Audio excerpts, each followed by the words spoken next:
Il voulait aller voir les populations locales et voir si effectivement les rapports des ONG de défense des droits de l'homme sont avérés. Il voulait également couvrir les activités de ce Front de libération de l'Ogaden, l'ONLF.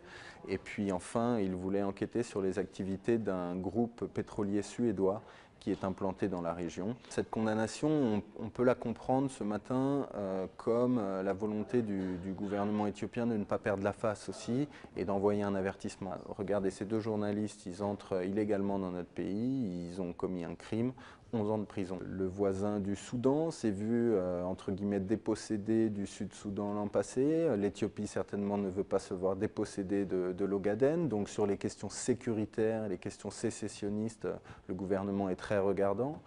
Sur les questions de politique générale, on sait de toute façon que le gouvernement de Meles Zenawi est quand même peu enclin à accepter la critique. Ce sont deux journalistes que l'on connaît assez bien. Notre section suédoise donc à Stockholm, les connaît, elle sait que ce sont des journalistes qui voyagent à travers le monde pour faire ce genre de reportage risqué.